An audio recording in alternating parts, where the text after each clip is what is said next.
So দেখো, আজকে আমি একটা র্যাপারের সাথে দুটো ব্রালেট আর দুটো শার্ট দিয়ে ট্রাই করবো কালার ব্রেক করে। অবশ্যই একই কালারের উপরে যদি তুমি টপ বা আহ, কি বলবো শার্ট পরো, তাহলে কিন্তু দেখতে অতটা ভালো লাগে না।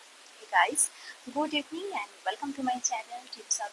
কেমন আছো তোমরা সবাই? আশা করছি সবাই ভালো আছো, আর তোমাদের ভালোবাসা আমি তো ভালোই থাকি। সো দেখো, আমি এরকম একটা ডিপ ব্লু ব্রালেট পরে নিয়েছি, যেটা তোমরা আগেও দেখেছো বহুবার। আর প্লিজ প্লিজ প্লিজ, এই ক্লিভেজ নিয়ে যাদের খুব সমস্যা, যারা ক্লিভেজ দেখতে একদম পছন্দ করো না, ক্লিভেজ দেখলেই মনে হচ্ছে সবাই খারাপ হয়ে যাচ্ছে, তাই তো? তো সেক্ষেত্রে প্লিজ ইগনোর করো, অ্যাভয়েড করো। হুম, আহ, আর তো কিছু বলার নেই। তাদের ব্যাপারটা কি বলতো, তারা দেখবে আবার কমেন্টও করবে। তো যাই হোক, আহ, এই র্যাপারের এই র্যাপার স্কার্টের সাথে আমি এরকম একটা হোয়াইট শার্ট পরে নিয়েছি, যেটা তোমরা আগেও বহুবার দেখেছো। এটা কিন্তু ওভার সাইজ নয়, এটা একদম আমার ফিটিংস।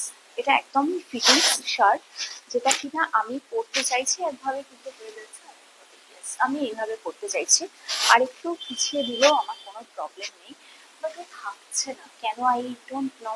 যাই হোক, তো এরকম পরে নিয়েছি। আর এটার সাথে কিন্তু আমি পরেছি এরকম একটা জাঙ্ক জুয়েলারি, যেটা গলারটা আমি পরিনি, শুধু কানেরটাই পরেছি, এবং হাতে একটা ঘড়ি। That's it. তোমরা কিন্তু চাইলে এরকম টাইপের ড্রেস ট্রাই করতেই পারো। আর এটা হচ্ছে আমার দূর থেকে লুকটা হচ্ছে এইরকম। আচ্ছা, আরেকটা কথা বলি, শার্টটা কিন্তু চাইলে তোমরা অন্যভাবেও পরতে পারো। একটু বুদ্ধি খাটালে কিন্তু অন্যভাবেও শার্টটা পরা যায়। আহ, তো দেখো, এটাকে যদি আমি ক্রস করে দিই, মানে এই বাটনটা, এই বাটনটাকে যদি আমি এখানে দিয়ে দিই, আহ, এই বাটনটা এখানে দিয়ে দেবো, এবং এইটা, এই পোর্শনটাকে একটু আমি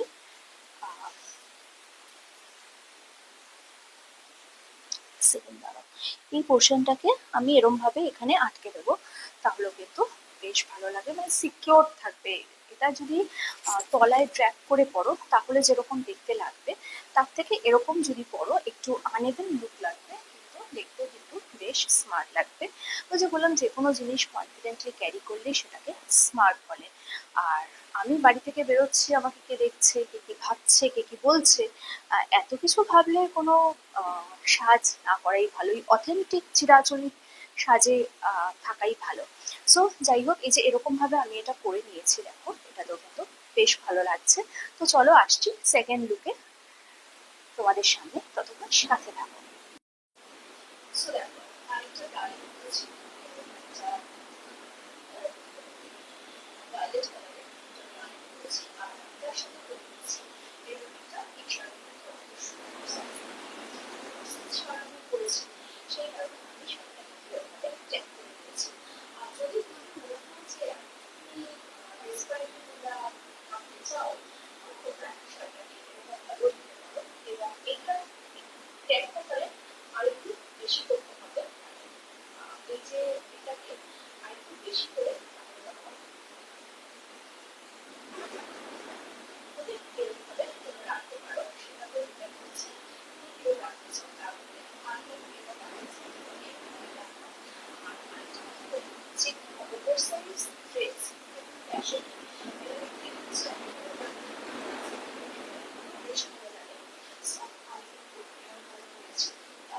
এবং আরেকটা ছিল হোয়াইট, হোয়াইট আর ব্ল্যাক সব কালারের সাথেই যায়, ভালো লাগা যায়। কিন্তু এই যে আমি এটা করেছি, এটা কিন্তু স্কার্টের সাথে বেশ ভালো লাগছে। আর আরেকটা কথা বলি, যে যেকোনো ড্রেস কিন্তু নিজের মাথা থেকে যদি বের করতে পারো, এবং সেটা পরে আয়নার সামনে দাঁড়িয়ে যদি তোমার মনে হয় নিজেকে নিজে কমপ্লিমেন্ট দিচ্ছ, তাহলে কিন্তু কোনো প্রবলেম নেই, সেটা করে তুমি বেরিয়ে যেতে পারো। হ্যাঁ, এবার তোমার কাছে যেটা ভালো লাগছে, আমার কাছে সেটা খারাপ লাগছে হতেই পারে, আবার নাও হতে পারে। সো ড্রেস নিয়ে কোনো রকম ভাবনা চিন্তা অত বেশি করতে হবে না। যেটা তুমি ক্যারি করতে পারছো, যেটা তুমি কমফর্ট ফিল করছো, সেরকম ড্রেস পরে সো এটার সাথে তোমরা, আমি আগে যেমন এটা পরেছি বলে গলায় পরিনি, যদি তোমরা কানে এবং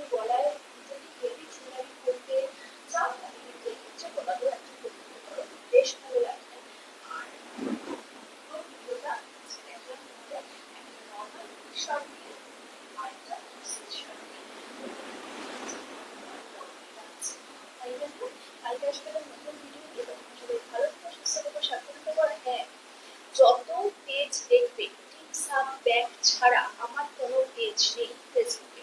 ব্যাগ টিপসা, বিনোবা বৌদি, ইন্দু মণ্ডল, ইন্দু দাস, ইন্দু ড্যাশ সবকটাই ফেক। তো ওখানে গিয়ে কিন্তু তোমরা অবশ্যই follow করো। আর আমাকে অবশ্যই follow করবে। So, কালকে